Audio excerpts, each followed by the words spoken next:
se conectar. Então, queridos, boa noite. Mais um encontro aí do nosso estudo do livro Budismo Tibetano.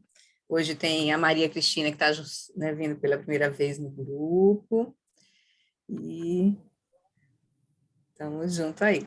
Bom dia, boa noite, Matheus, ou Matias. Tudo bem, né? Alberto já está por aí também. Muito bem, a Cris. Então tá, então vamos começar com... Vamos fazer a prece de 7 linhas, só para a gente se conectar com as bênçãos, né, da linhagem, né, do budismo tibetano, que chegou até nós a partir de Guru Rinpoche, né, que foi o Buda que levou, o grande yogi que levou o budismo para o Tibete, né, que assentou o budismo no Tibete. Então, Guru Rinpoche, Padmasambhava, né, são os nomes dele.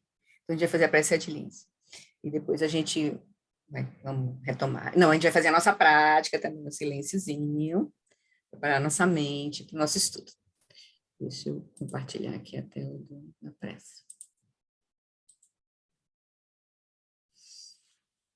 Então, a gente traz a nossa atenção para o momento presente, se conecta com a linhagem dos mestres, que para nós está representada pelo Lama Long Wallace, que fez com que esses ensinamentos, né, nos tocassem, está cuidando de nós. Então, a partir do Lama Long Wallace, a gente se conecta com toda a linhagem, né, todos os mestres que praticaram até o Buda. Então, a gente vai evocar o Padmasambhava, o Guru Rinpoche, que é o mestre que conectou esses ensinamentos nos tibetanos e a partir deles chegou até nós, com o Lama Long Wallace, com o Lama Santa.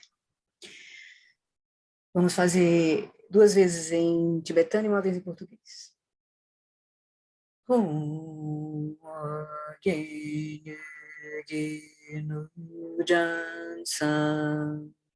Pemage sardong pola yatsing chagi nyudrunye pema june jesura kurdu kandro manpepo que Jesu dadru ki Jinje lopti shesu so Guru pema si ji o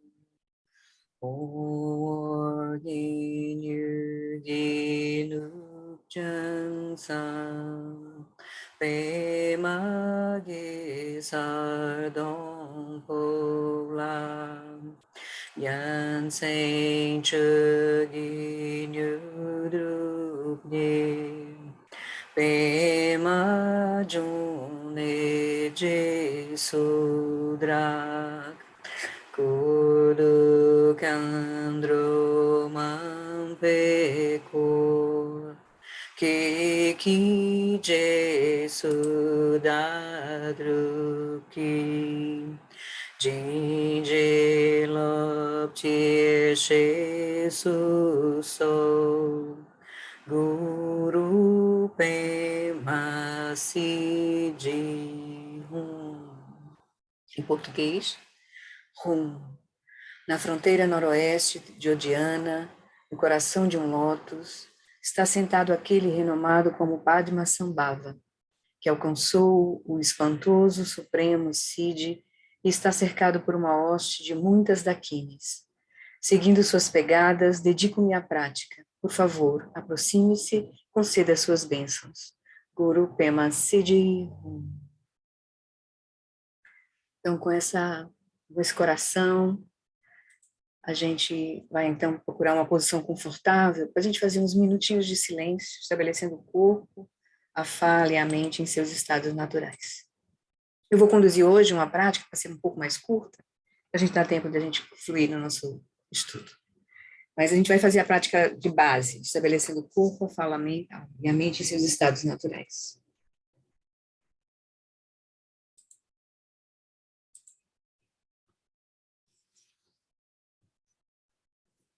Por favor, então, encontre uma postura confortável.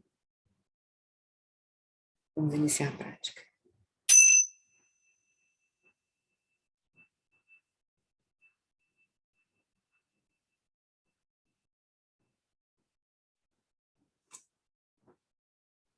Deixe que o som do sino seja um sinal para que você relaxe e traga a sua atenção para o momento presente.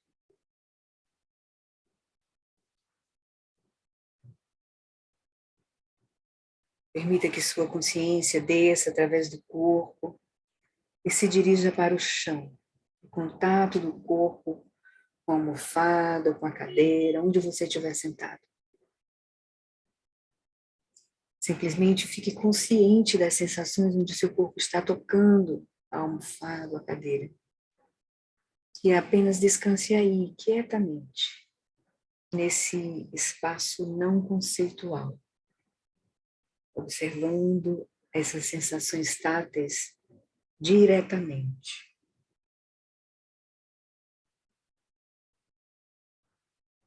Experimenta a firmeza que apoia o seu corpo, a qualidade do elemento terra.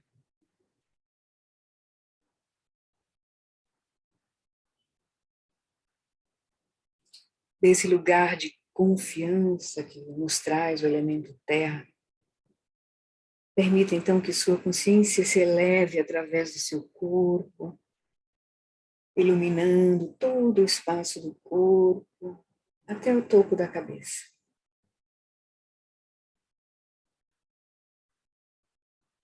À medida que você vai, então, tomando consciência do corpo,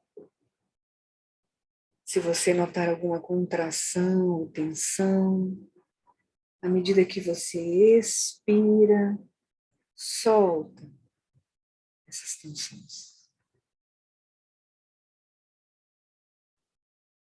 Inspirando, você se conecta, reconhece as sensações, as tensões, e expirando, solta.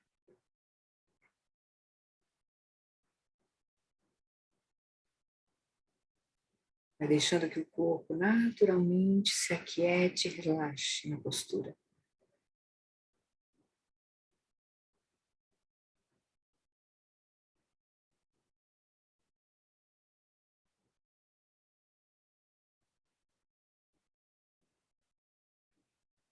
Vai soltando todas as tensões, desde o rosto, a testa, os olhos, os ombros. Vai inspirando e soltando. Deixa o abdômen solto e relaxado.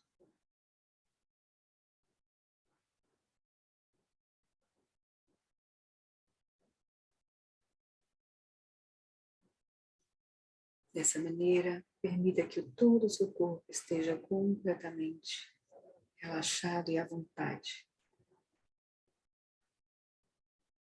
Estabelecendo o corpo num estado natural de conforto, relaxamento, quietude e vigilância.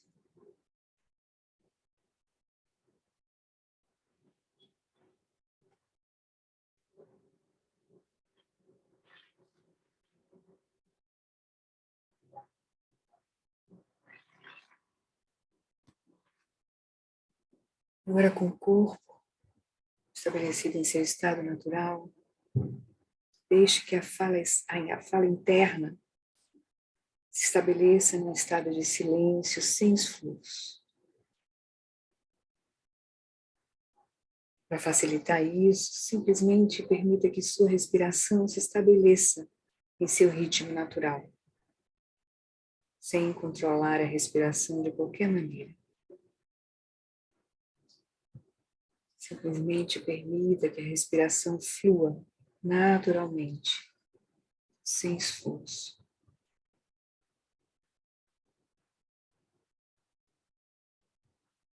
Deixe que a cada expiração o ar flua totalmente, sem esforço.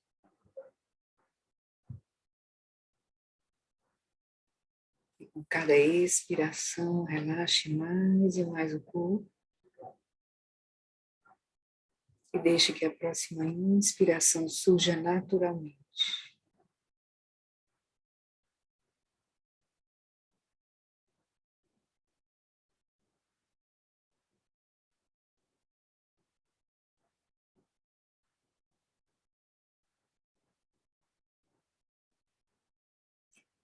Também a cada expiração vai deixando ir quaisquer pensamentos que surjam.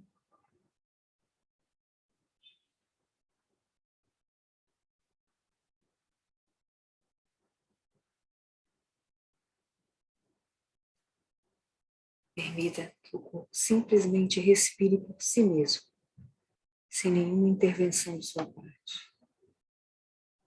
Permitindo então que a respiração se estabeleça em seu ritmo natural.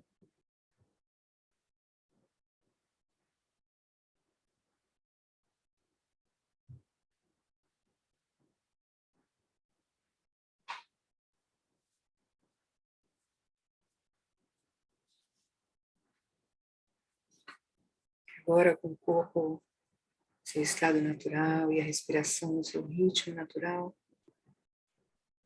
vamos estabelecer a mente em um estado de conforto e relaxamento.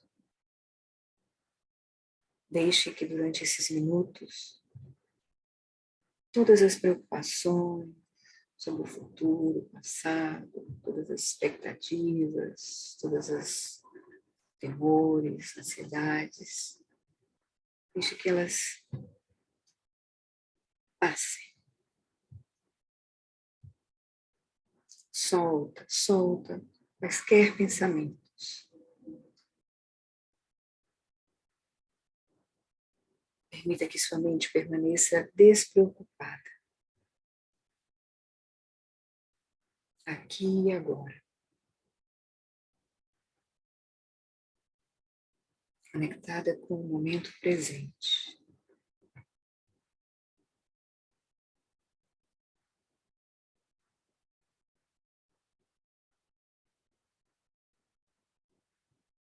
Deixe que a mente fique completamente presente, no presente, e a consciência clara, vívida, brilhante.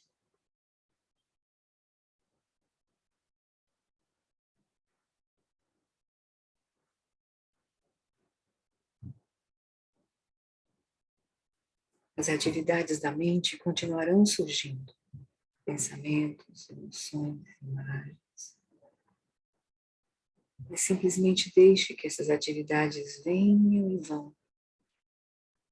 Permaneça nessa quietude, apenas testemunhando os movimentos da mente.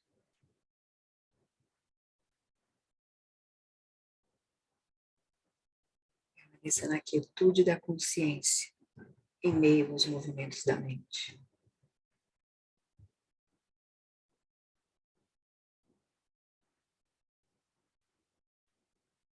Dessa maneira, a mente se estabelece em seu estado natural, relaxado, quieto, claro.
Bom, fiz uma práticazinha mais curta só para a gente se aquietar e a gente seguir o nosso estudo.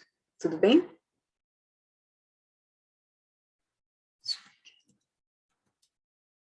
Então, podemos seguir?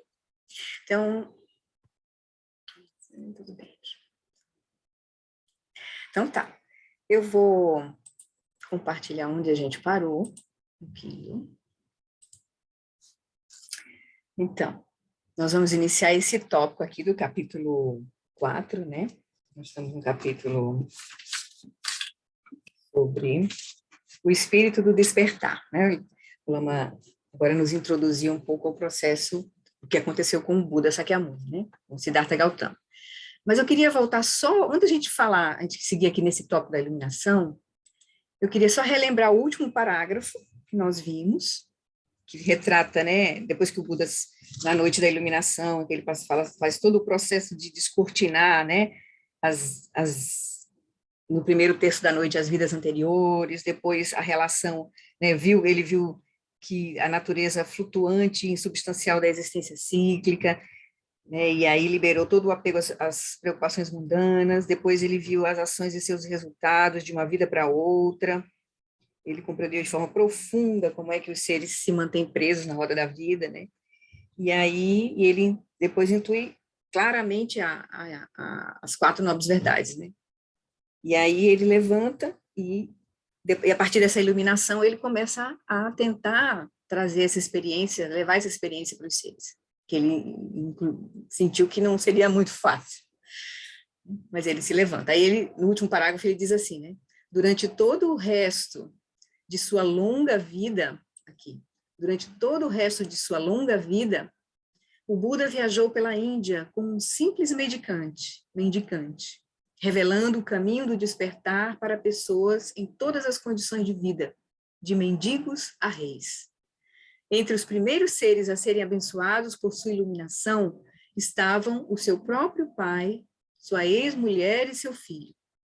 A dor que eles haviam sentido quando foram abandonados por Siddhartha anos antes, estava agora incomensuravelmente superada pela alegria da realização espiritual para o qual o Buda os conduziu.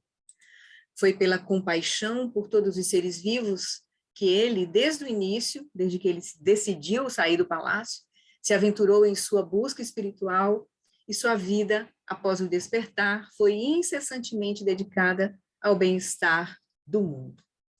Então, o Buda teve muito tempo, por exemplo, se a gente for comparar, né, com alguns outros mestres, né, como Jesus Cristo, por exemplo, Jesus teve uma grande realização, mas ele teve pouco tempo para compartilhar, né? A morte dele sobreveio muito cedo, assim. Já o Buda teve quase meio século, assim, que ele sobreviveu e ensinou, né? Então, eu preparei aqui um resuminho aqui de um outro livro que é bem interessante, do Instituto Enigma, que é, na verdade, uma compilação assim, dos ensinamentos do Buda, quase um manual, assim, que é Caminhos para a Iluminação. É um manual, assim, bem interessante, tem aspectos históricos e tal. Aí eu achei interessante aqui, que até aqui eu acho que não sei quem foi, ela não está aqui hoje. Lúcia, esqueci o nome dela agora, Luciana. Ela falou sobre os 3 giros da roda do Dharma. Então eu pensei a gente dar uma olhadinha rapidamente em como foi nesses 3 aspectos dos ensinamentos do Buda, desses 45 anos que ele ensinou, e a complexidade que são esses ensinamentos, né? Então, a gente vai ver esses ensinamentos né, quando a gente for, os mestres citam, né? Mas eu acho interessante a gente dar uma olhada, porque dá um contexto, assim, da sabedoria do Buda, né? E como ele conseguiu, assim, se conectar com todos os seres, né, a partir desse lugar de iluminação, de uma condição que é totalmente além da nossa condição dessa mente humana, né, dessa mente limitada, assim. Então, aqui no Instituto Nigama, eles fazem um resumo, assim, né. Após sua completa iluminação, o Buda se perguntou, será que os seres vão conseguir entender isso que é tão sutil?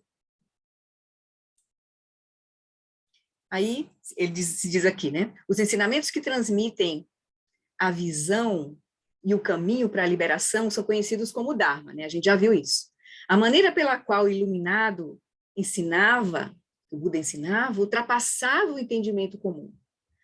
Ele é muito interessante assim. O sentido interno dos ensinamentos era revelado diretamente ao coração de cada pessoa.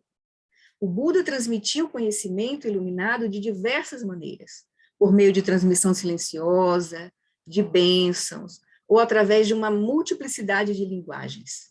Onisciente e compassivo, o Buda comunica o caminho da liberação para cada indivíduo nas formas que ele ou ela pode entender. Um pouco depois da iluminação, o Buda começou o processo de trazer a verdade aos seres vivos, conhecido como o giro da roda do Dharma. Aí ele vai dizer, né? Ao longo dos seus mais de 40 anos de ensino, o Buda colocou a roda do Dharma em movimento, que foi exatamente a forma que ele foi, as linguagens que ele foi produzindo para explicar os seres, preparar os seres, inclusive, para as verdades mais profundas, os ensinamentos mais profundos. Então, ele diz que o Buda colocou a roda do Dharma em movimento 3 vezes, expondo a cada vez diferentes aspectos do conhecimento, segundo a capacidade dos ouvintes. Então, se diz que o primeiro giro são os ensinamentos fundamentais para todas as escolas do budismo. As 4 nobres verdades, as 3 marcas da existência, os 4, que é a impermanência, né? A impermanência, o fato de que as coisas são compostas, né? E o fato de que nada tem uma existência inerente. Os 4 selos, que são também uma outra forma de falar das 4 marcas de existência, e aí ele fala do Nirvana aqui nos 4 selos, e os 12 elos da originação dependente, que é um ensinamento super detalhado das causas do sofrimento, né? E das possibilidades da cessação. Então, aí os ensinamentos do primeiro giro revelam a maneira pela qual os seres sencientes são condicionados pela ignorância da verdadeira natureza da existência e, desta forma, perpetuam o sofrimento de um momento para outro através de infindáveis ciclos de nascimento e morte. Ele começou falando para a situação dos seres onde a gente está, imerso em sofrimento, operando com toda a visão equivocada. A causa primária, ele explica nesse primeiro giro que a causa primária do sofrimento é a crença em um eu. Assim, a cessação do sofrimento vem com a completa compreensão de que o eu não tem realidade. Isso tudo Alan Wallace depois vai explicar, principalmente essa primeira fase aqui. O Buda apresentou os ensinamentos do primeiro giro para romper o véu de prazer aparente que mascara a verdade do sofrimento inerente à existência. Dominando esses ensinamentos, eles alcançam uma forma limitada de nirvana. Se a gente fica apenas nesse tipo de ensinamento aqui, a gente não avança para a compreensão mais profunda que o Buda alcançou. Por isso que se diz que é o primeiro giro, né? Então, a gente vai obter apenas uma forma limitada de nirvana, que é a cessação do sofrimento e uma obtenção de uma paz, mas é uma paz ainda limitada. Né? Então, esses ensinamentos do primeiro giro são a base dos caminhos Shiravakayana e Pratyeka Budayana. Então, são ensinamentos ainda de praticantes que estão buscando a liberação para si mesmos. Certo? Então, aí ele deu, os giros correspondem a onde os praticantes estão, a motivação dos praticantes, né? E aí, os ensinamentos do primeiro giro, eles são a base para esses caminhos aqui, de você conseguir a liberação para si mesmo primeiro. As mais vastas coletâneas de ensinamentos do primeiro giro estão preservados no cânone Pali e no cânone chinês. Então, são onde a gente vai encontrar esses ensinamentos. Só para a gente ter uma ideia, assim, dos ensinamentos do Buda, né? Para a gente ter uma ideia aqui. O segundo giro são os ensinamentos do segundo e terceiro giros são muito mais difíceis de serem compreendidos. Eles já vão falar de uma dimensão mais profunda da realidade. Eles proveem, esses ensinamentos do segundo e terceiro giros, proveem o caminho para a completa liberação, não apenas para um nirvana limitado, né, de paz, de liberação do sofrimento. Aí ele vai nos levar, os ensinamentos do segundo e terceiro giros, nos preparar para a completa liberação. Esses ensinamentos são a base para o caminho conhecido como o Bodhisattvayana, que aí é o caminho que aí eu não estou olhando mais para mim apenas, buscando a minha liberação. Estou buscando a liberação para mim e para todos os seres. E aí já tem um salto na nossa compreensão. Aí ele vai dizer aqui, né, enquanto os ensinamentos do primeiro giro revelam a vacuidade do eu, a falta de existência inerente desse eu, os ensinamentos do segundo e terceiro giros demonstram a vacuidade ou a ausência de existência inerente de todos os elementos da realidade, transcendendo todos os limites e visões extremas. Então, aqui a gente já adquire uma compreensão mais profunda da sabedoria que o Buda alcançou. Então, revelando o Prajnaparamita, que é a sabedoria transcendente que conduz ao conhecimento completamente iluminado, esses ensinamentos proclamam que nenhuma coisa, nenhum fenômeno, nenhum elemento da existência existe por si ou em si mesmo. Toda experiência, desde as formas físicas e materiais até e inclusive a mais refinada onisciência do Buda, é liberada como onipresente vacuidade.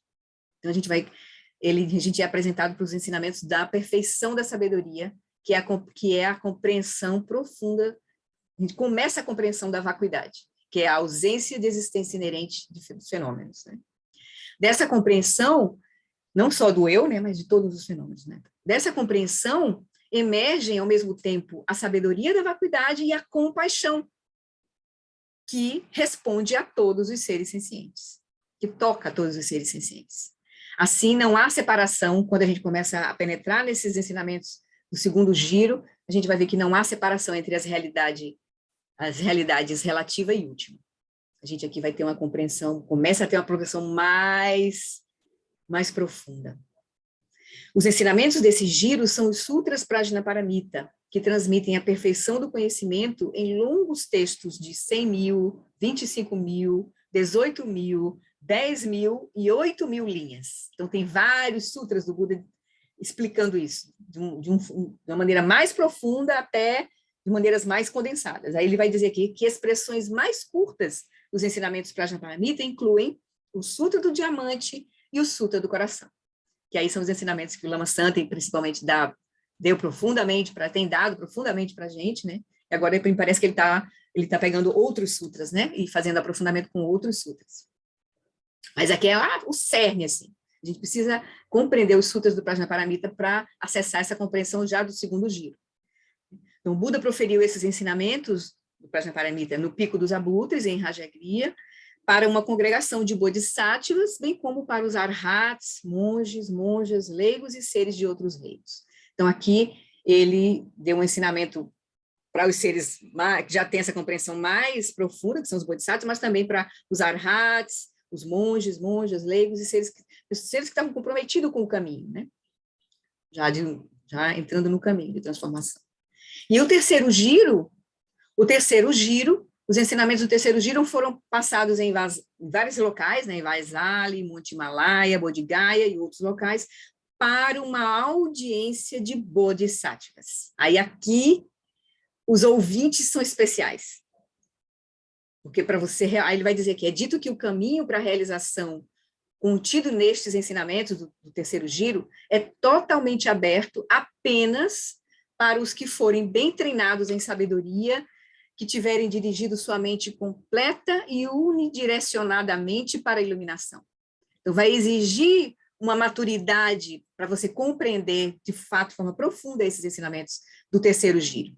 Então, expressando a vasta visão dos iluminados, os ensinamentos do terceiro giro revelam a vastidão do caminho, a pureza de toda a experiência, vai além apenas da compreensão da vacuidade, mas a gente vai para a compreensão da pureza de toda a experiência, e a inexprimível maravilha de ser.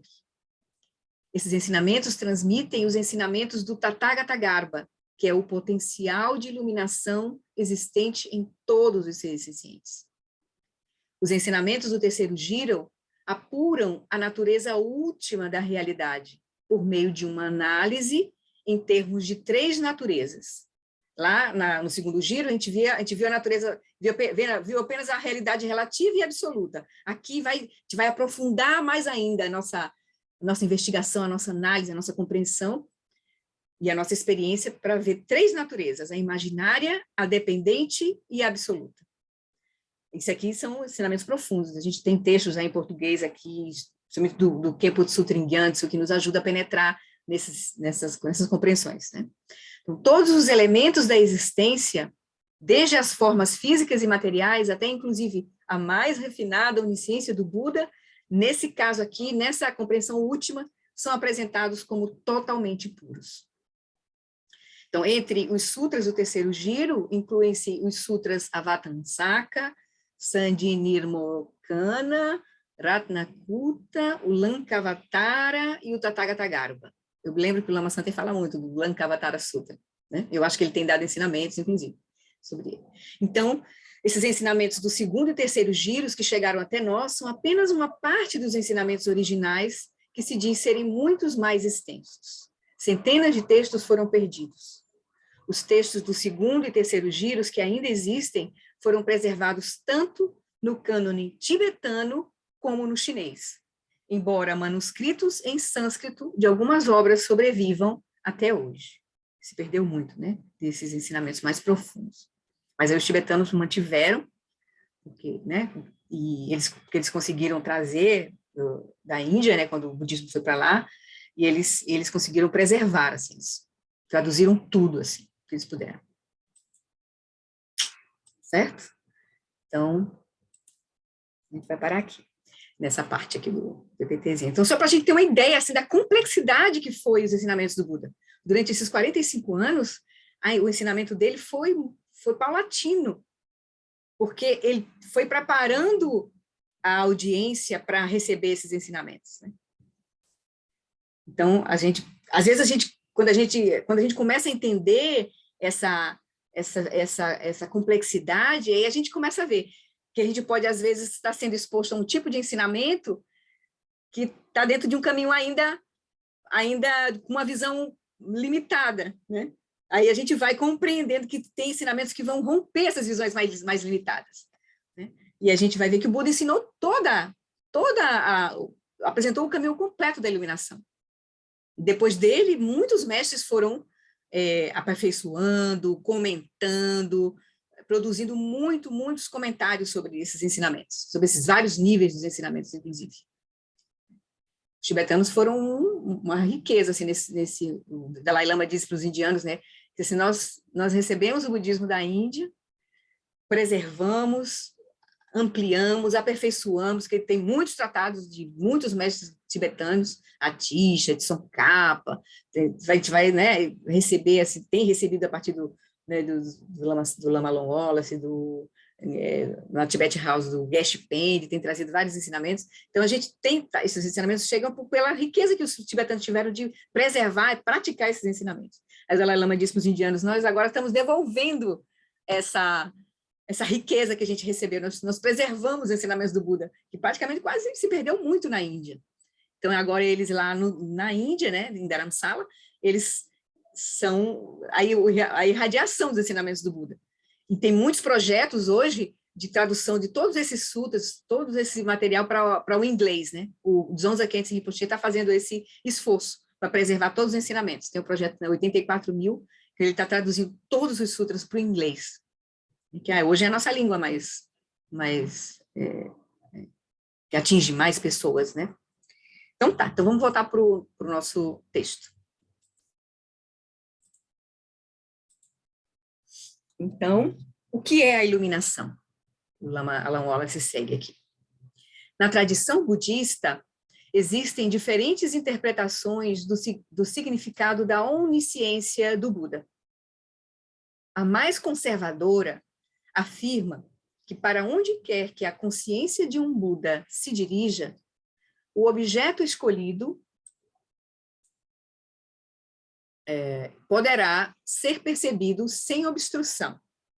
Assim, quando o Buda procurava a causa kármica de uma situação presente, uma pessoa que chegava diante dele, por exemplo, lá no ensinamento, o evento causal tornava-se imediatamente evidente para sua mente, mesmo tendo ocorrido muitos éons atrás. A visão de um Buda tampouco pode ser obstruída por objetos materiais. Há muitos relatos sobre a vida do Buda que atestam essas habilidades. Aí a gente tem nas nossas mãos, né, como eu lembrei a vocês, o Buda Dharma, né, o caminho para a iluminação, que é exatamente a compilação dos vários sutras feita, inclusive a tradução feita pelo Marcelo. Muito interessante, quem quiser assim se debruçar, o Marcelo inclusive tem no YouTube do Seb Rio, ele está estudando esses textos. Então é muito rico assim, muitos exemplos assim. Então, a habilidade do Buda de perceber as inclinações e motivações dos indivíduos também era livre de obstrução. Ele percebia as mentes das pessoas que chegavam até ele, e a partir disso ele ensinava. Né? Ele não ensinava aleatoriamente, de forma genérica, ele ensinava para quem estava, para aquela mente que estava ali diante dele. Então, ele tinha que adaptar os ensinamentos para aquela mente, né? Então, a habilidade... Acho que tem alguém com o microfone aberto. Deixa eu ver aqui.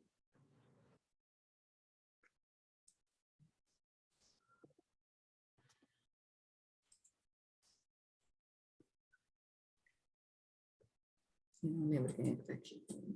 Conseguindo ver. Quem está com o microfone aberto, então, pode dar uma olhadinha. Bom, então, ele vai dizer, então, a habilidade do Buda de perceber as inclinações e motivações dos indivíduos também era livre de obstrução, e sua compaixão estendia-se a todas as criaturas sem discriminação. Com uma bondade ilimitada e inimaginavelmente profunda, ele atendia às necessidades espirituais específicas dos seres sencientes, revelando-lhes o aspecto do Dharma que lhes traria o maior benefício. E nesse processo, os ensinamentos, que como eram dados para as pessoas, na circunstância das pessoas, no local, para o momento, então os ensinamentos podiam parecer até contraditórios. O Buda podia dizer para uma pessoa uma coisa e podia dizer para outra uma coisa completamente diferente, porque o ponto era aquilo que iria servir para aquele momento, para aquela mente se expandir, se abrir, né, se liberar. Então, é muito interessante assim, essa habilidade que os ensinamentos do Buda vão nos trazer. E a gente vai perceber isso. Assim. A gente vai perceber isso. Então, algumas vezes, ele percebia que exibir poderes sobrenaturais inspiraria as pessoas a buscar a liberação. E com essa motivação compassiva, ele demonstrava uma variedade de feitos maravilhosos. Então, o Buda produziu muitos eventos, né, de poderes sobrenaturais, mas também muitas vezes ele deixou claro que aquilo que era mais fundamental era o Dharma, era a compreensão da realidade como ela era, e não eventos. Assim. Ele só fazia aquilo se fosse absolutamente necessário para trazer um benefício ali.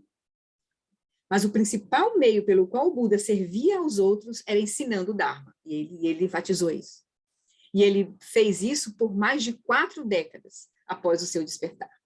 Até mesmo a sua morte ou liberação final serviu como um ensinamento. Se diz que ele ensinou até o último momento. Ele sabia que... Ele, inclusive, tinha avisado a Sangha, tem no Buda Dharma, né, tem os sutras todos, inclusive, próximos à morte do Buda.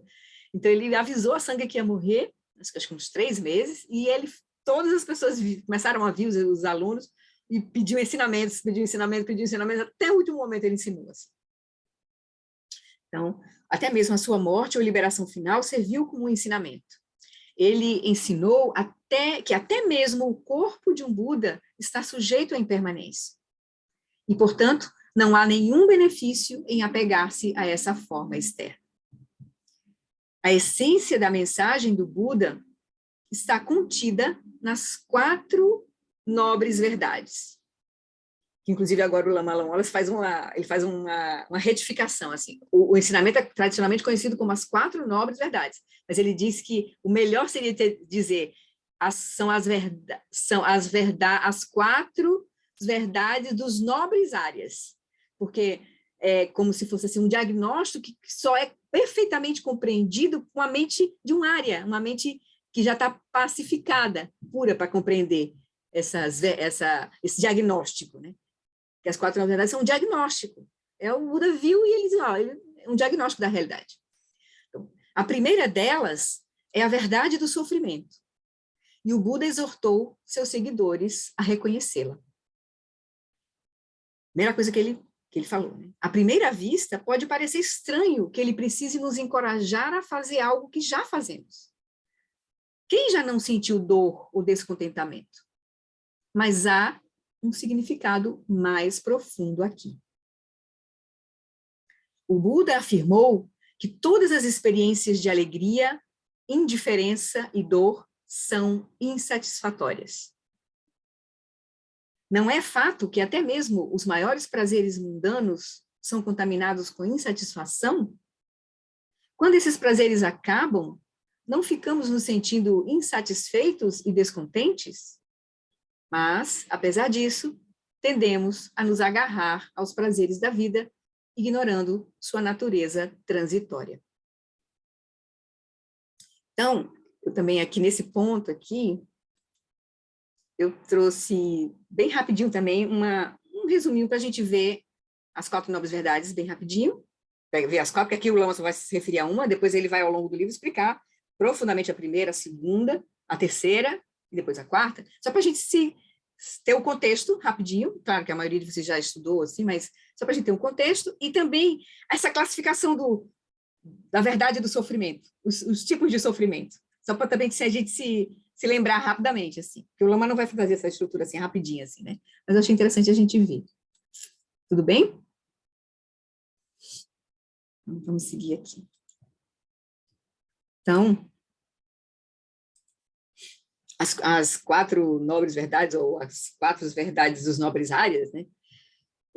Elas são, né? A primeira nobre verdade, que todos os seres, apesar de serem livres, experienciam o sofrimento ou insatisfatoriedade, que é essa palavrinha dukkha, estreitamento da visão, jogo das identidades, como o Lama Santen gosta de falar, né? Bolhas de realidade. Nós estamos sujeitos aqui aos 3 tipos de sofrimento, comum, da mudança e de um eu independente. Eu vou trazer para vocês outra classificação. Não só os 3, mas os 8 tipos. Que aí os 3 outra forma de falar dos 8 tipos, que aí está mais detalhada, fica mais legal para a gente se ligar que sofrimento é esse, né? E aí a segunda, todos nós estamos sujeitos, apesar de livres, nós temos o potencial de liberdade, a gente experiencia o sofrimento ou essa insatisfatoriedade, porque a palavra dukkha está ligada mais a essa insatisfatoriedade, não apenas porque a gente pensa, não sofro, então não estou sujeito a isso, não é? Mas essa felicidade condicionada também é sofrimento, né? O sofrimento mais sutil é o fato de nós nos reconhecermos como separados da nossa experiência. Então, isso tudo é sofrimento, mas a gente não vê, a gente só vê o sofrimento do sofrimento mesmo, né?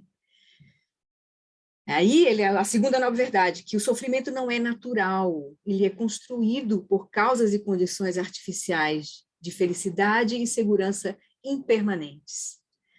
Aí a gente vai ver os condicionamentos e aflições mentais de forma profunda, o Lama Wallace vai falar aqui bastante disso, como é que a nossa mente se contrai, se aflige, né? E o Lama Wallace não se detalha muito nos 12 elos, como o Lama Santen faz, mas ele fala de uma perspectiva do Dzogchen, assim. Mas a gente vai estudar profundamente para entender que esse sofrimento é causado, é construído. A gente vai entender isso nos ensinamentos, principalmente dos 12 elos. Aí a terceira nobre verdade é natural. Na hora que você compreende profundamente isso, que é a segunda nobre verdade, aí você vê que essas causas e condições podem ser superadas. Existe uma paisagem mental que valida o sofrimento. Ela não é natural. Essa paisagem mental mais restrita que gera o sofrimento. Então, a gente pode liberar ou trocar de paisagem. Que aí a nossa prática vai ser, claro, liberar. Ser um Buda é liberar completamente. Mas a gente vai, aos poucos, no caminho também, sendo convidados a ampliar as nossas bolhas de realidade. Assim, a gente vai liberando, mudando, trocando de paisagem, ampliando as nossas bolhas também. Isso a gente vai conseguindo, né? Nosso caminho vai ser assim, a gente vai trocando até que a gente se libere completamente. Né? Então, a terceira novidade é a possibilidade da cessação do sofrimento, que a gente entende realmente a partir da segunda nova verdade. E a quarta nova verdade é que é um caminho para essa superação, para essa cessação aqui da terceira nova verdade, que é aí o Buda explica, que é o método, o nobre caminho de 8 passos, que começa com a transformação da nossa motivação, de compreender que a gente está preso aqui desnecessariamente na primeira nova verdade. E aí, então, né, aqui no Caminhos da Iluminação, de novo, peguei, né, durante a iluminação, né, na noite da iluminação, o Buda percebeu como os indivíduos são propelidos pela força de suas ações a repetir padrões que os atam a infindáveis ciclos de nascimento e morte. Estamos presos ao karma, a lei de causa e efeito. Vendo as experiências de vida de todos os seres por toda a infinita duração do tempo, o Buda percebeu, no processo de completa iluminação, ele percebeu a completa extensão do sofrimento e de suas manifestações. Ele compreendeu de forma profunda o sofrimento, não apenas nos mundos humano e animal, mas por todos os possíveis reinos da existência. O iluminado, o Buda, viu que tudo o que forma a nossa realidade está em um estado de fluxo contínuo. Então, a verdade da impermanência é profundíssima. Toda a existência de indivíduos, nações e culturas, e até mesmo a nossa terra, né, com a qual contamos, está sujeita a mudanças. Para nós, seres humanos, ou seja, seres que têm esse potencial, mas que estamos operando com essa mente limitada, o pleno significado de tal impermanência que tudo permeia é um profundo e interminável sofrimento. Aí, então, tem essa classificação. O Buda, então, enumerou 8 categorias de sofrimento. 4 relacionadas às realidades físicas e 4 relacionadas com os desconfortos emocionais. A gente vai ver aqui. Então, as 4 classificações de sofrimento, realidades... A classificação do sofrimento em relação à nossa realidade física, que são chamados 4 grandes rios de sofrimento, é o sofrimento do nascimento, que a gente nem olha como um sofrimento, na nossa visão assim, a gente celebra, festeja, é só alegria, né? O nascimento, por exemplo, de uma criança. Mas a gente não reflete sobre o que isso pode... Qual é o sofrimento que é essa que a gente vai ter, né? A gente não lembra, né? A gente esqueceu. Mas não é tão confortável estar ali preso, né? 9 meses e depois sair e experienciar uma realidade completamente, né, diferente, né? Os sentidos começarem a funcionar de forma plena. Então, o sofrimento do nascimento, da velhice, da doença e da morte. Os 4 ligados à realidade física. Então, o nascimento, ele é um sofrimento porque ele produz dor e choca o corpo e a psique, estabelecendo as condições para os tormentos da fome, da sede e das miríades de outros desconfortos. Né? Então, o bebezinho vai chorar com fome e sede e desconfortos sensoriais, enfim, a gente já começa a sofrer. Né? Bastou nascer para começar a sofrer. Depois vem a velhice. Percebemos nossa vida e nosso corpo desintegrando-se. Nossa habilidade de desfrutar a vida diminui. Amigos e família nos abandonam. E nos aproximamos, perdemos o respeito, não temos mais espaço, né? E nos aproximamos do fim de nossos dias dilacerados entre o anseio por morrer e o terror do que a morte poderá trazer. Então, a velhice é um sofrimento. Pode nos trazer muito sofrimento. Doença.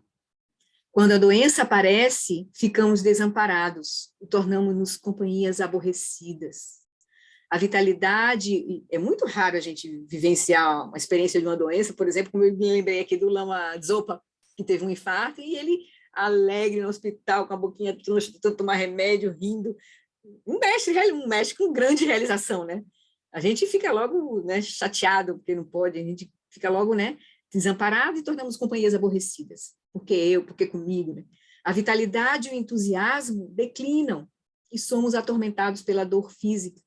Nosso sofrimento é intensificado por medos e ansiedades sobre o que esta dor indica e para onde ela pode nos conduzir. Então, vem muita ansiedade, sem saber o que, muito medo também, né? Dependendo da doença que a gente tiver. E a morte. Pois na morte, defrontamo-nos irremediavelmente sós com o desconhecido. Mais ainda, podemos defrontar-nos com este final ignorado a qualquer momento, estejamos preparados ou não. Então, é incerto o momento da nossa morte. A gente já viu isso bastante nos capítulos anteriores aqui. Então, só para a gente lembrar dessa classificação, né? Então, esses 4 sofrimentos, 4 rios de sofrimento, as 4 montanhas, como o Lama Santo também fala, né? Nós estamos entre as 4 montanhas, nascemos, já estamos entre as 4 montanhas de sofrimento, que inevitavelmente a gente vai passar. E aí, depois vem os 8 quadros, né, que completam os 8, que são sofrimentos adicionais, que estão ligados a desconfortos emocionais. Então, além desses que a gente já vai experimentar, a gente traz esses 4 esses outros adicionais aqui, que é a associação com aquilo de que gostamos ou que achamos desagradável, ou seja, aquilo que a gente não quer, a separação daquilo que gostamos e que queremos perto, certo?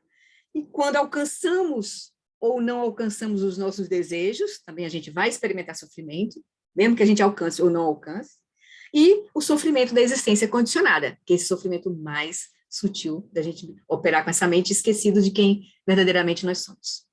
Então, a associação com aquilo de que gostamos, desgostamos, ou que achamos desagradável, por que isso é um sofrimento? Porque há sempre a possibilidade de termos de nos associar com pessoas de quem desgostamos, de encontrarmos inimigos, ou de termos que fazer tarefas desagradáveis. Nós estamos sujeitos a isso, a fazer coisas que a gente não quer, a encontrar situações que a gente não gostaria. Aí, outro tipo de sofrimento, que é um desconforto emocional também, separação daquilo de que gostamos e que queremos perto. Então, não importa quão feliz seja a nossa vida familiar e amizades, as circunstâncias ou, finalmente, a morte as trarão a um fim. Com o amor apaixonado ou romance, surge o sofrimento do ciúme. Exemplos aqui ele está dando, né? Com o apego aos filhos, vem a dor da constante ansiedade. Então, a gente também vai experimentar esse tipo de sofrimento, desconfortos emocionais aqui, sofrimento. Aí, outro tipo de sofrimento, que é o 7, quando alcançamos ou não alcançamos nossos desejos. Então, temos desejos. Todos almejamos paz, conforto, felicidade, segurança. Esses são os nossos desejos básicos. Todos os seres almejam isso, no mínimo, felicidade, né? Se nos faltam essas condições, sofremos. Se as temos, tememos perdê-las. Então, não importa quanto esforço empreguemos, não podemos garantir nem a nossa própria felicidade. Então, isso aqui é um constante, gera para nós uma constante ansiedade. E o sofrimento da existência condicionada, que ele refere-se ao funcionamento da experiência de um modo totalmente fictício e orientado por um eu, ou seja, a ilusão da dualidade. E aqui a gente só vai penetrar realmente quando a gente estiver muito, né, compreendendo de forma profunda, né, os ensinamentos. E a nossa prática estiver também se aprofundando. Então, as limitações dessa maneira de experimentar a realidade, né, de forma a existência condicionada, são severas, mas comumente este sofrimento escapa à nossa atenção. A gente não acha um problema ser um sofrimento, a gente está orientado por esse eu, se achar um eu. A gente não percebe isso como um sofrimento. Apenas os nobres, os árias, os seres que já estão com a mente, né, livres do sofrimento, né, são conscientes desse tipo de sofrimento, os sofrimentos mais grosseiros, né, livres dos sofrimentos mais grosseiros. São conscientes deste tipo de sofrimento, pois, para notá-lo, é preciso consciência e sensibilidade refinadas. É preciso realmente de um aperfeiçoamento da nossa maturação, da nossa compreensão e da nossa prática. Aí ele recortou aqui no livro, achei bem importante, essa sensibilidade, essa consciência que a gente precisa, que a gente precisa desenvolver para realmente compreender esse último nível de sofrimento. Ele diz, a sensibilidade daquele que é nobre é como a superfície do olho comparada com a sensibilidade de um indivíduo comum. A sensibilidade daquele que é nobre é como a superfície do olho, comparada com a sensibilidade de um indivíduo comum, que é como a calosa palma da mão. Então, um ser nobre tem uma sensibilidade com a superfície do olho. E o ser comum, nós que estamos operando com essa mente grosseira, é como se a nossa sensibilidade é como a calosa palma da mão. Ele vai dizer, um fio de cabelo colocado na palma da mão não é sequer percebido. Mas, se o mesmo fio de cabelo, entrasse no olho, causaria sofrimento e injúria.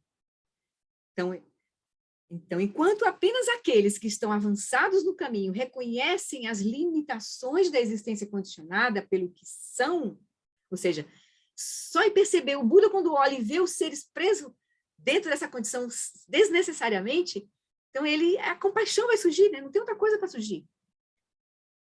E é uma clareza, todos os seres estão nessa condição, experimentando um sofrimento que não precisariam experimentar.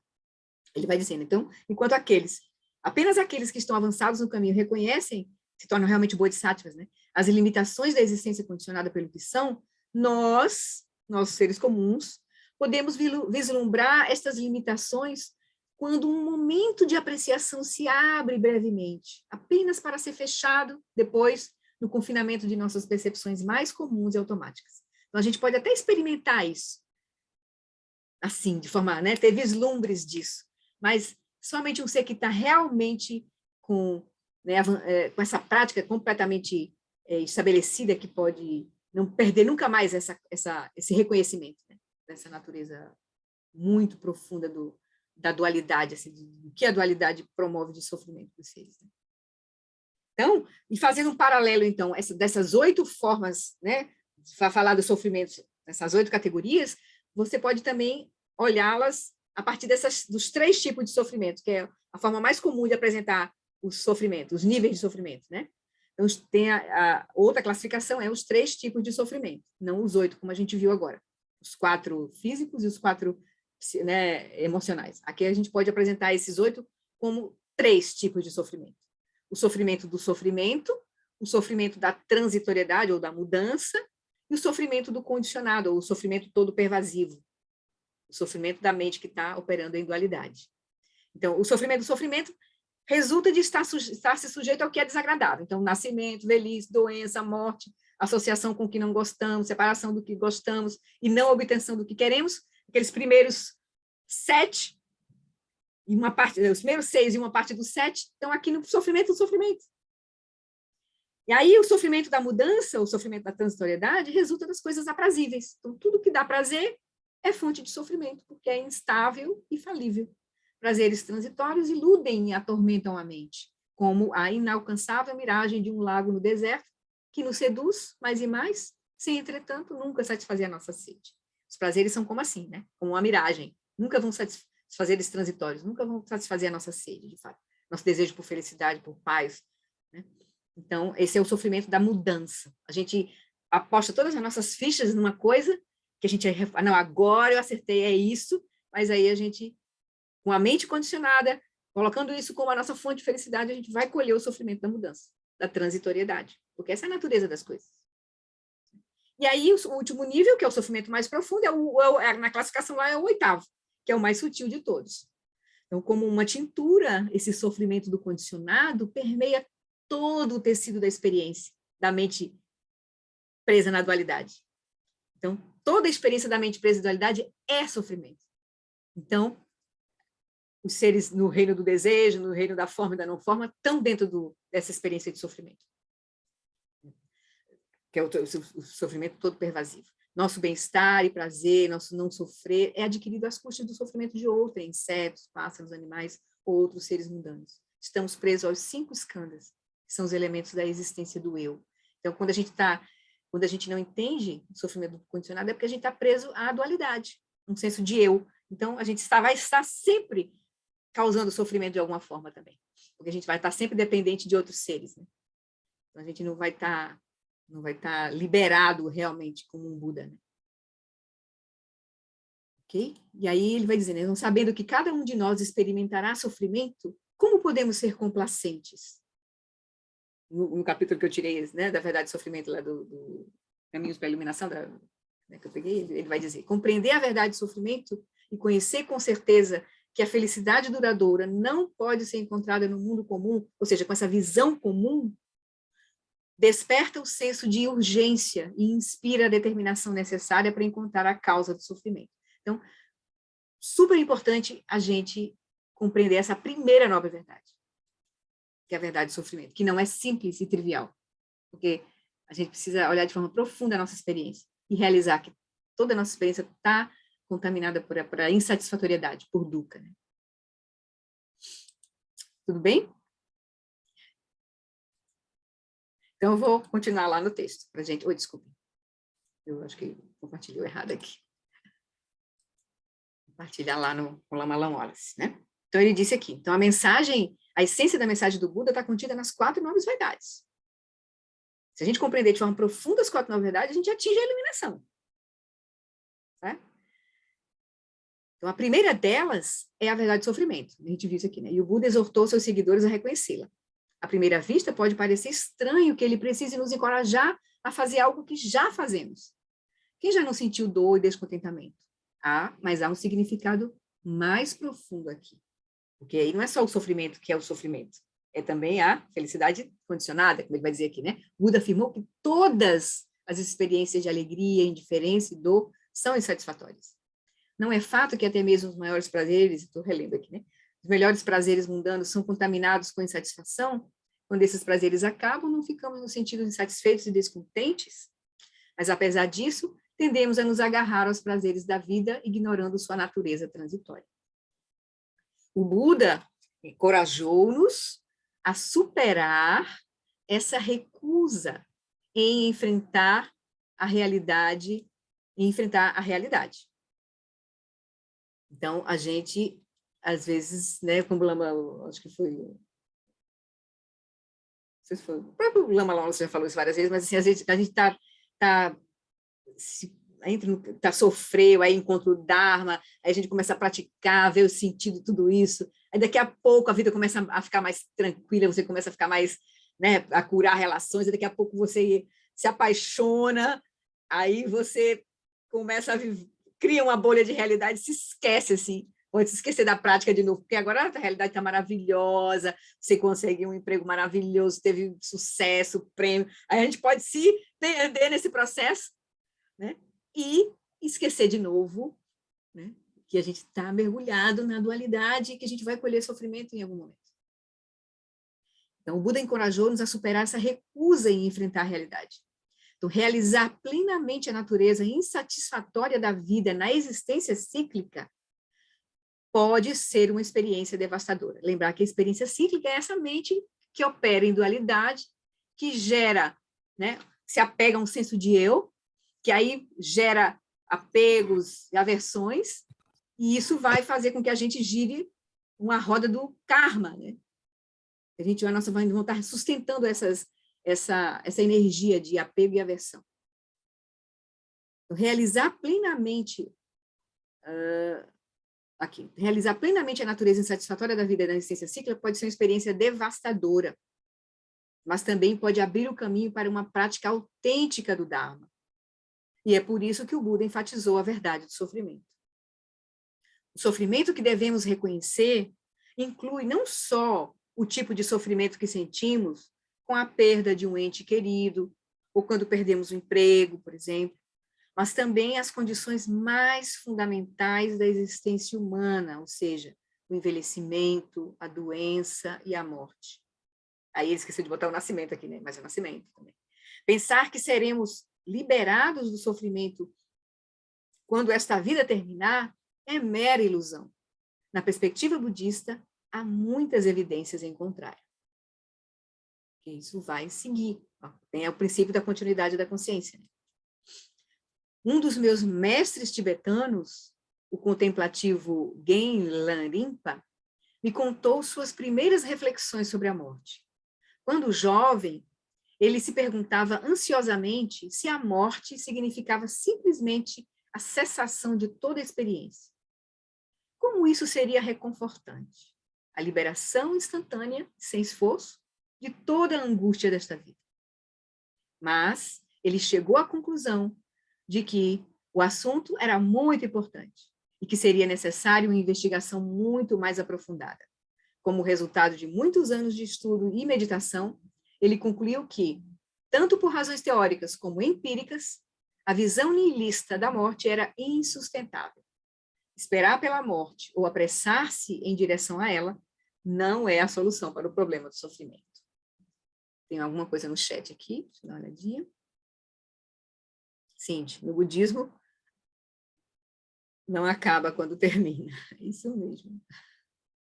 O processo segue. Tudo bem até aqui, gente?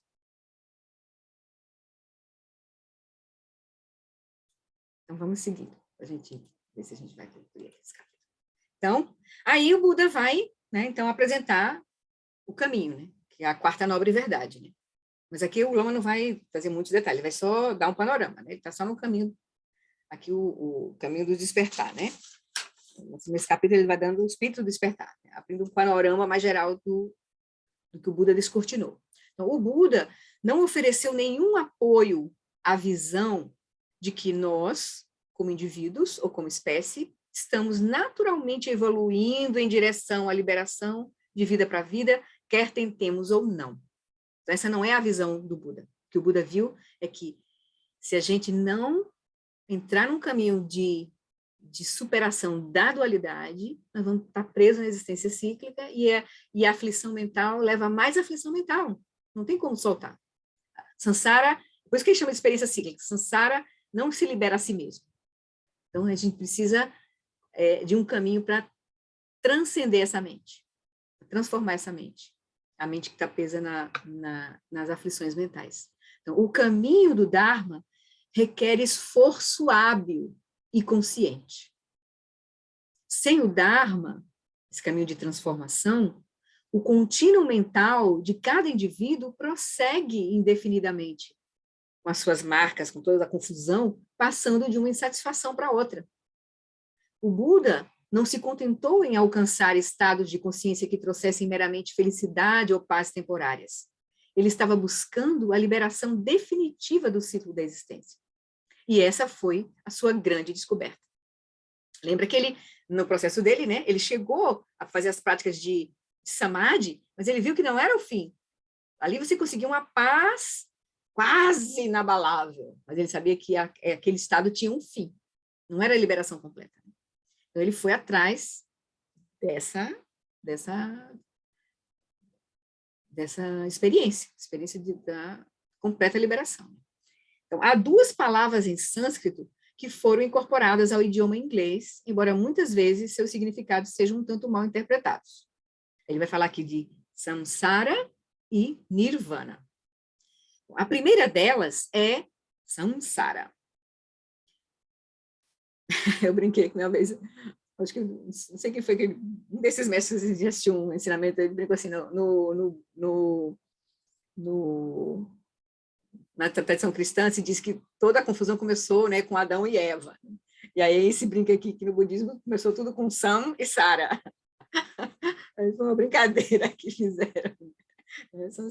A primeira delas, então, a palavra é samsara. Muitas pessoas estão familiarizadas com esse termo, embora seja frequentemente utilizado de forma muito imprecisa. Algumas vezes, ele vai falar aqui um pouco dessa confusão que há, né? Algumas vezes, samsara se refere a todo o universo, como se fosse o mundo. Mas, ocasionalmente, a palavra também é usada para referir-se mais especificamente à civilização humana, ou à cidade, à casa, ao trabalho, a sua experiência de vida, né? Ou as condições de vida de alguém. Então, samsara, meu samsara, eu estou no samsara. A gente fala assim, né? Ou então, a gente pensa que a Terra é o samsara. Né? Então, nesse contexto, escapar do samsara, ou se a pessoa está entendendo o samsara como isso, escapar do samsara significaria o quê? Sair do cosmos, ir para a selva, abandonar o emprego, ou sair de casa, ou seja, ir para um outro lugar. Né? Você entende o samsara como um lugar, sair do samsara é como ir para um outro lugar. Então, apesar de atraente, a verdade é que o samsara, semelhante a uma bagagem indesejada, ainda acompanhará o viajante que sair, né? Que pode procurar, né? Essas rotas de saída, né? Pois o samsara pode ser melhor compreendido como uma condição interna de existência e não um lugar. Na verdade, é uma posição de mente. Samsara é uma posição de mente. Samsara, como também o Lama Santé gosta de falar, né, é o software. É um software. É uma inteligência. Então, samsara é a condição de estar sujeito ao ciclo de nascimento, envelhecimento, doença e morte. O ciclo de ser lançado de uma vida para outra pela força das próprias distorções mentais e das ações por elas condicionadas. Então, é a mente que está presa na dualidade e que está presa nas aflições mentais e do karma que é decorrente delas, essas aflições. Aí, nirvana, a outra palavrinha, nirvana, que os dois estão colocados, inclusive, em oposição, né? Samsara e nirvana. Nirvana, o segundo desses termos sânscritos, significa liberação definitiva dessa condição de existência samsárica. Isso não significa ser aniquilado ou apagado como a luz. Com a realização do nirvana, não somos mais lançados a um novo nascimento pela força das distorções mentais e das ações contaminadas. Então, portanto, quando há o nirvana, há uma mudança interna, uma mudança de perspectiva interna.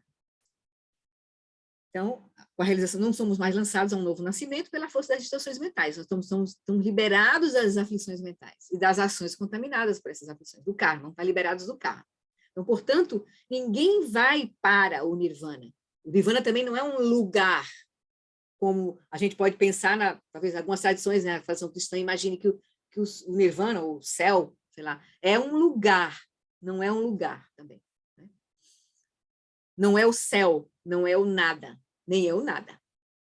É uma coisa interessante, porque aí, para a gente penetrar nessa compreensão, a gente precisa estar lá lendo o terceiro nível da roda do Dharma, a gente vai ter que estar dentro, já com a mente já estabilizada, liberada das aflições mais grosseiras, para a gente realmente penetrar na quietude da consciência, e aí começar a atravessar, lembra a mente grosseira, lá, os 3 níveis de consciência, né? A mente psíquica, né? Grosseira, sutil, para acessar a mente mais intermediária, né? A consciência substrato, que essa consciência continua com as marcas kármicas, e liberar essa consciência na consciência primordial.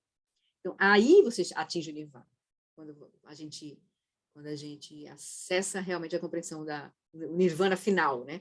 É acessar a consciência primordial, que é a gente romper toda e qualquer dualidade. A gente vai estar numa experiência que a gente não consegue nem conceber, de fato. Até falar sobre ela já é uma limitação. Então, portanto, ninguém vai para o nirvana, não é um lugar, não é o céu, nem é o nada. Em vez disso, a liberação ou a realização do nirvana significa estar finalmente libertado das aflições mentais, da confusão, do apego e do ódio. O medo e a ansiedade, a dor e o descontentamento são eliminados. De acordo com o budismo tibetano, pode-se de fato continuar a renascer, inclusive liberado no nirvana, você pode inclusive continuar a renascer, motivado, não impulsionado pelo karma, mas motivado pela compaixão por aqueles que estão presos no samsara. Mas esse ato torna-se uma questão de escolha, de livre-arbítrio mesmo, uma expressão de liberdade e não de escravidão aí do condicionamento do karma. Então, o desencantamento com o samsara e o desejo de atingir o nirvana ocorrem após uma longa reflexão sobre a natureza do sofrimento e sobre a natureza da existência cíclica. Isso é o que se entende por cultivar o espírito do despertar, ou a renúncia. A renúncia a essa mente limitada que nos mantém presos ao sofrimento. A gente só vai realmente, de fato, cultivar esse espírito quando a gente entender a natureza do sofrimento, a natureza dessa limitação desnecessária que a gente está experienciando. O Buda vai dizer, a gente não vai ser convidado a acreditar nisso. Não vai ser uma questão de fé cega. Vai ser uma questão da gente gerar confiança, da gente dar uma confiança pelos mestres que estão nos revelando essa mente mais aberta, mais ampla, mais sábia. Por exemplo, a gente olha para o olha para o Lansante, olha para o Dalai Lama, olha para Kandrolá, e a gente vê que são seres que têm uma condição, uma mente especial. Vê o Dalai Lama, o sofrimento que ele passou no exílio. Está circulando na Sangha o filme, né, dele com Desmond Tutu, né? E ele conta um pouco do processo dele.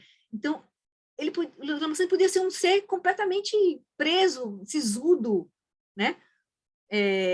Taciturno. Então, Desmond Tutu disse para ele, você podia ser uma pessoa assim, mas você não é. Você é uma pessoa leve, alegre, livre. Que mente é essa?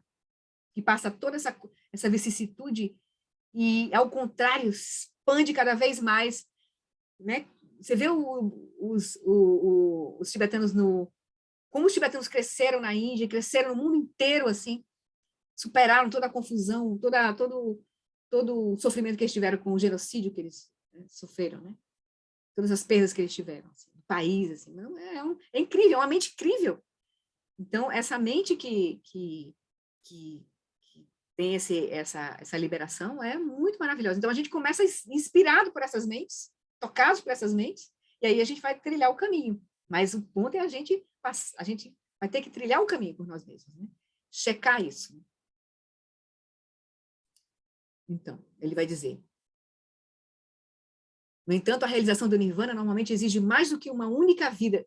Então, assim, voltando aqui, né, só para a gente entender o raciocínio. Então, ele diz, o desencantamento com o samsara e o desejo de atingir o Nirvana ocorrem após uma longa reflexão sobre a natureza do sofrimento e da existência cíclica. Isso é o que se entende por cultivar o espírito do despertar, ou da renúncia à confusão, ao samsara, à limitação. No entanto, a realização do Nirvana, que enquanto a gente estiver confiando que nós vamos dar certo no samsara, a gente não vai ter renúncia. A gente vai ter uma identidadezinha querendo dar certo, querendo sustentar. A gente não vai ter assim. Enquanto a gente não perceber que essa mente dual a gente precisa, ela não vai nos levar à liberação última, a gente vai ter ainda, a gente não vai estar completamente com o espírito de despertar, né, com a renúncia perfeita. Mas a gente vai indo com a renúncia que a gente tem. A gente é convidado a entrar no caminho como a gente pode. O Buda, ele ensinou para todas as mentes, em todas as condições. Ele chegou na mente em todas as condições. Então, nós vamos entrar no caminho como a gente tem, com o que a gente tem. No entanto, a realização do Nirvana normalmente exige mais do que uma única vida de prática espiritual. Então, aí a gente vai, ó.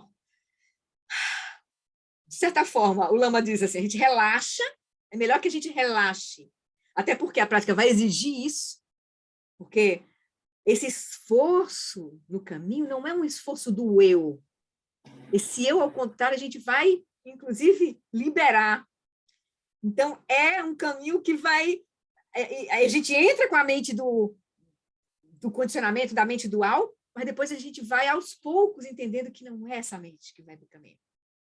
E aí a gente vai aprendendo a soltar, a liberar. E aí, com esse soltar, com esse aquietar, é que a gente vai começar, com esse menos esforço, tem um esforço correto aí. Tem um esforço correto. É o esforço que a gente vai chegar ao não e do não esforço. Interessante, assim. Mas tem uma disciplina inicial, tem todo um processo. A gente vai depois olhar o caminho, que o Lama vai falar um pouco do caminho aqui. Mas é assim, é bem interessante.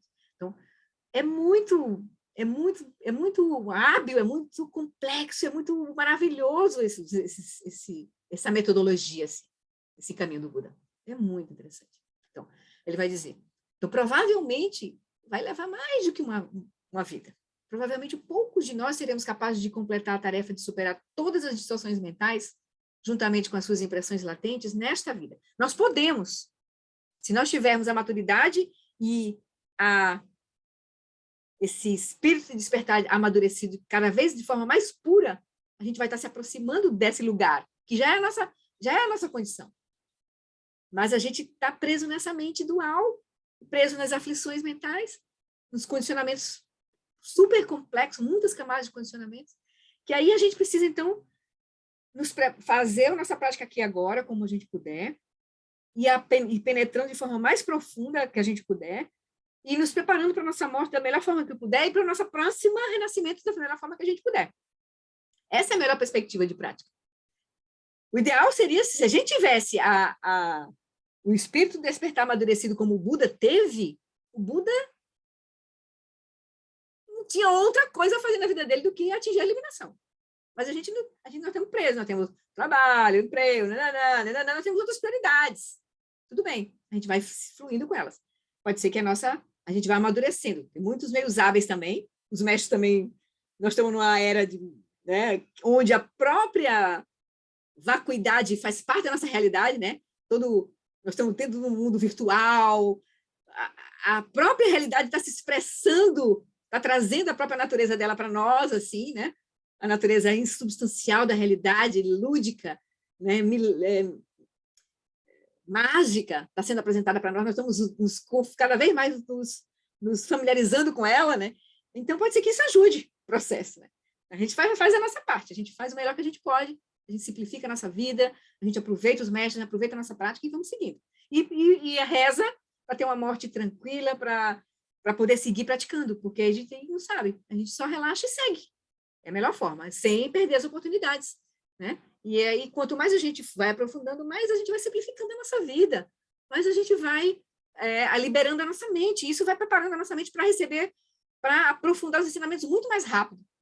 E aí o caminho que podia levar mais longo pode ser muito mais curto, né? Então, cada um de nós vai ter o seu ritmo, o seu processo, né? Então, ele vai dizer, então, assim, para amadurecer espiritualmente vida após vida, até que a liberação seja alcançada, é essencial renascer em circunstâncias propícias à prática do Dharma. Por isso aí a importância de se preparar para a morte, se preparar para o que vem. Aspirar, né, como a gente faz as peças de aspiração, para nascer em Sukhavati, na terra, peça para o Buda Amitabha, o plano B que o Alan Wallace coloca, né? O plano A é a nossa prática. Mas o plano B é renascer na terra pura de Amitabha, em Sukhavati. Então, a gente prepara a nossa mente para ter um mínimo de devoção nesse processo. É sábio, aí vai ser uma coisa interessante, assim, né? Mas a gente não vai descuidar da nossa prática, vai cuidar da nossa prática aqui agora. E quanto melhor tiver a nossa prática, mais realmente a gente vai se conectar com a sabedoria dos Budas, e mais Amitabha não vai parecer algo externo além de nós, mas vai parecer, vai ser a nossa condição, porque nós somos Amitabha, nós apenas não estamos reconhecendo, então a gente projeta Amitabha fora. Esse é o sentido de devoção, é projetar fora aquilo que, na verdade, é a nossa natureza. Mas é um meio hábil, né? Então, se a gente não tem, a gente reza. Reza, porque também nos ajuda, né? A gente libera o eu, né, da nossa confusão e reza. Mas muito maravilhoso rezar também. Causa e efeito, muito bom. Então, ele vai dizer, então, podemos criar as condições para nós mesmos, evitando comportamentos não virtuosos, a gente vai cuidar da nossa conduta, dedicando-nos ao que é virtuoso, e dedicando os nossos esforços à realização da liberação, a nossa prática, as práticas de meditação e as práticas de sabedoria. Então, em resumo, o caminho vai ser isso: ética, concentração e sabedoria. Meditar sobre a verdade do sofrimento aplicada a nós mesmos, sobre a nossa vida, é um meio de cultivar o espírito do despertar. Sem isso, também a gente não vai avançar. Meditar sobre o sofrimento dos outros leva à compaixão. Então, a gente vai ser convidado a ver o nosso sofrimento e o sofrimento dos outros. Porque a gente vai ver que os seres são iguais a nós, estão na mesma situação que nós. Então, da mesma forma que a gente vai entender a natureza do sofrimento em nós, a gente vai ver a natureza do sofrimento nos outros, e isso gera compaixão. Se a nossa compreensão da natureza do sofrimento for superficial, qualquer grau de compaixão que sentirmos pelos outros será pouco mais do que sentimentalismo. Ela surgirá quando virmos o sofrimento evidente. Mas tão logo o sofrimento seja pacificado ou esquecido, a compaixão desaparecerá.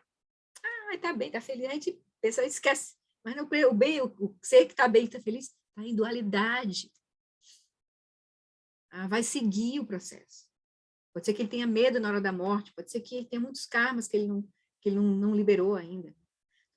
Mas, conforme o insight sobre a verdade do sofrimento se aprofunda, a compaixão surge mesmo em relação àqueles que desfrutam de excelente saúde e prosperidade, porque a gente vai ver que eles estão presos na mente dualista ainda. Então, com o terceiro nível de sofrimento operando, né? Que é o sofrimento todo pervasivo, né? Do condicionamento, da dualidade. Nossa compaixão, então, incluirá todos os seres que estão sujeitos às aflições mentais, todos aqueles que, esforçando-se para atingir a felicidade, criam as condições para a sua própria angústia. Então, aqui a nossa compaixão se aprofunda também. Então, a gente vai ver todos os seres, como o Dalai Lama gosta de dizer, né? Ele olha todos os seres como amigos, como friends, né? Ele sempre coloca assim. Porque ele tem essa realização. Provavelmente a realização da completa liberação, né? Então, aí o último tópico aqui, a base da alegria. O budismo é, por vezes, acusado de ter uma visão de mundo pessimista. Esse tópico aqui, o Lama vai estar se referindo ao quê? Quando a gente olha para os mestres, então, que estão seguindo esse caminho, que entendem de forma profunda a natureza do sofrimento, a natureza da liberação, da sensação de sofrimento, das causas do sofrimento, da sensação de sofrimento, o que surge na mente? O que a gente vê no rosto desses seres? Alegria. São seres que são plenos de energia, incessantes, estão sempre a serviço, né? Você olha Dalai Lama, olha o Lama Longolse, Lama Santen, eles são incansáveis. Mingyur Rinpoche, né? Lama Tseren, o Tenzin Wangyal Rinpoche, são seres leves, plenos de energia. Né? Então, o budismo é, por vezes, acusado de ter uma visão de um mundo pessimista. E é fato que muitos dos ensinamentos budistas focam as realidades da impermanência e do sofrimento. Mas o Buda foi longe, a ponto de declarar que o que os seres comuns consideram prazer é apenas uma outra forma de sofrimento. Por quê? Porque, devido à natureza transitória, o prazer terá um fim. E quando isso acontecer, nos sentiremos insatisfeitos. É verdade, então, que toda a experiência de um samsara é permeada pelo sofrimento? Então, são perguntas que a gente precisa fazer. Será que todos os prazeres mundanos nada mais são do que uma redução temporária do sofrimento? Será que a felicidade mundana não brota de uma fonte autêntica de alegria? Então, a gente vai se dar conta na nossa experiência. Quantas vezes a gente acreditou que era assim, essas respostas sim, e a gente experimentou o contrário, o sofrimento, a insatisfação? Vamos investigar essas premissas, examinando algo que normalmente consideramos ser prazeroso. Aí ele vai trazer aqui um exemplo, Lama. Se o estímulo, como a gente pode investigar isso? Então, ele vai pegar algo que normalmente a gente considera prazeroso. Se o estímulo para uma diversão fosse alegre por natureza, o prazer resultante deveria continuar a existir enquanto o estímulo fosse mantido. Ou seja, nunca deveria se transformar em tédio. Imagine a gente ficar 24 horas, 48 horas assistindo um filme que a gente gosta muito. A gente não aguenta. Ou tomando sorvete, ou comendo chocolate, ou na praia. A gente aguenta passar na praia um tempo por alguns dias, meses, mas depois a gente já está entediado, quer fazer uma outra coisa, quer ir para o shopping, quer, enfim, né? Então, ele vai dizer, ou seja, nunca, aquele prazer, se ele mantido indefinidamente, ele não mantém a sensação de felicidade. Além disso, o aumento da intensidade ou da quantidade de estímulo deveria produzir um prazer proporcionalmente maior. Quanto mais a gente tivesse daqui, se um pedacinho de chocolate me dá prazer, 10 barras de chocolate devia dar 10 vezes mais prazer para a gente. Mas não é bem assim, né? Se a gente comer 10 barras de chocolate, a gente vai não querer mais ver um chocolate na nossa frente. Então, podemos afirmar que isso é verdade com relação a prazeres como comer, fazer sexo, acumular grandes somas de dinheiro, possuir muitos bens, sair de férias frequentemente, ter filhos ou estar com os amigos. Ou seja, quanto mais a gente faz isso, mais a gente tem prazer, está feliz, ou tem um limite? Né? Tem um limite. Então, nenhum desses eventos produz prazer invariavelmente. Eles estão sujeitos a falhas, ou, no mínimo, a tédio. Mas é um momento que a gente não quer mais aquilo. Nós nunca poderemos contar com eles como fonte de felicidade contínua. E um aumento em quantidade não traz necessariamente mais prazer. Na realidade, a fonte da alegria não é nenhum desses estímulos externos. Ela surge da mente, e a alegria absoluta emerge de uma mente que está livre do sofrimento, das distorções e dos obscurecimentos. Outra experiência interessante é acalmar a mente temporariamente. A gente senta lá e medita, não, vou meditar porque isso é o que me dá paz, tranquilidade, vou para um retiro, né, libertando, a gente vai acalmar a mente temporariamente, libertando-a da distração com estímulos agradáveis e desagradáveis. A estabilização mental tem sido cultivada por milhares de contemplativos ao longo de milhares de anos. E os resultados da calma e da clareza interior têm sido bem documentados. Ocorre o quê? Quando a gente começa a praticar a quietude, né, e ver a nossa independência dos estímulos externos. Surge um estado de bem-aventurança sem precedentes, né? Um estado de bem-aventurança sem precedentes surge de uma mente profundamente estável e lúcida. Esse evento já havia sido exaustivamente pesquisado por gerações de contemplativos na época do Buda. E foi esse tipo de prática que, de início, pareceu mais promissora para o jovem Siddhartha. Lembra que ele foi procurar os mestres da época para praticar. Primeira coisa que ele fez. Quando ele foi, né, saiu do palácio, ele foi buscar os mestres, porque ele sabia que existia já essa tecnologia funcionando. Os seres que praticavam eram mais calmos, mais pacíficos. Ele foi buscar. E aí ele queria saber se eram mais sábios. Né? Então, quando ele partiu em busca para o Nirvana, ele viu que era isso que ele tinha que fazer. Mas, como Siddhartha descobriu por si mesmo, a estabilização meditativa por si só produz apenas um alívio temporário do sofrimento, pois não elimina as causas subjacentes da insatisfação. No entanto, essa prática, sem dúvida, essa prática de desenvolver, né, quietude, né, do samadhi, oferece insights valiosos sobre as origens do prazer e da dor e é uma valiosa ajuda no caminho do Dharma, para compreender a natureza do sofrimento. Quando a gente começa a parar, meditar e aquietar a mente, a gente vai ver esses ensinamentos sobre a natureza do sofrimento, a natureza, né, dos vários níveis de sofrimento, de forma cada vez mais clara. Isso vai nos ajudar, vamos compreender as 4 novas verdades cada vez mais claramente, vamos entender os 12 elos mais claramente. Super importante, mas não é suficiente acalmar a mente. A gente tem que desenvolver a sabedoria, que é o terceiro nível, né, do caminho. O primeiro nível é ética, cuidado com o que a gente faz, a gente não perpetuar a causalidade, né, o karma. Depois é desenvolver concentração, quietude, calma, para depois a gente poder realmente, de fato, descortinar a sabedoria.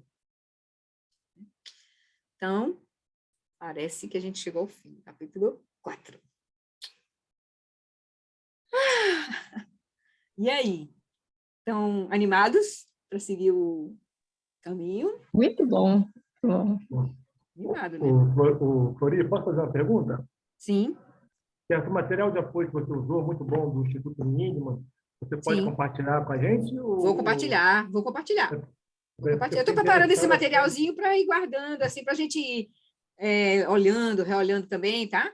Eu tenho feito alguns resuminhos assim, né? Para a gente olhar. Eu vou passar, vou compartilhar, viu? Mas o livro é esse, Caminhos para a Iluminação, do Instituto Ninho. É um manualzinho bem legal, muito interessante. Cheio de tabelinhas, muito didático, assim. Muito didático. Tá fechado o teu microfone, Cristina. Vocês têm algum grupo que vocês compartilham isso? A gente, por enquanto, aqueles que não estão participando do grupo principal, que é o grupo dos alunos do Lamalon Wallace, que estudam com a Giane no domingo, que a maioria daqui é desse grupo. Aí, mas você está fazendo parte de um pequeno grupinho de 4 que estão fora desse grupo aí, que não estão ligados a esse grupo do alunos do Lamalon Wallace. Então, eu estou mandando para todo mundo, eu mando para vocês também. Viu? Os que estão fora do grupo eu estou mandando também. Vai todo mundo acompanhar junto aí, o que está acontecendo. Tá bom? Então tá. A gente viu, né, aquele videozinho compartilhado na passada, que teve aquela coisinha lá no final, mas no mais mostra-se de forma bem, bem interessante, né, a vida do Buda. Assim, é bom legal a gente ver imagens assim, da vida do Buda, né? Então tá. Então vamos fazer a dedicação. Deixa eu pegar aqui a gente não passar aqui. Só a dedicação final lá. Deixa eu passar aqui. Aqui é a aspiração de Sukhavati, né, que a gente faz com a agenda. Por enquanto, eu estou deixando as peças mais simples aqui, para a gente depois ir descortinando essas peças. Então, vamos ver a prece para que a tradição do Guru Rinpoche, Guru Padmasambhava floresça em nós, né, ou seja, que a gente possa realmente florescer e realizar esses ensinamentos. Uma vez em tibetano, uma vez em português. Uma vez em português, uma vez em tibetano. Que a grande tradição do Abade Shantirakshita, do mestre Padmasambhava e do rei Trizon Deutsen possa florescer e permear os 3 reinos. Que a presença das 3 joias nunca se separe do fluxo mental dos seres, assegurando assim um sublime bem-estar através dos 3 tempos. Ken Lucho Surin Luche Zalin Tsa Sun Cha Pape Droju Chosun Não Adam Midral do Sungeleshu. Vou fazer então a dedicação de méritos. Por essa virtude, posso eu rapidamente realizar o Lama de Odiana, ou a realização do Vajrayana do Lago, do Guru Padmasambhava, e possa eu conduzir todos os seres, sem exceção, a esse estado de realização. Gewadi Nyududa, Orgen Lama Drogyune, Droatikya Malupa, Dei Salagopa Show.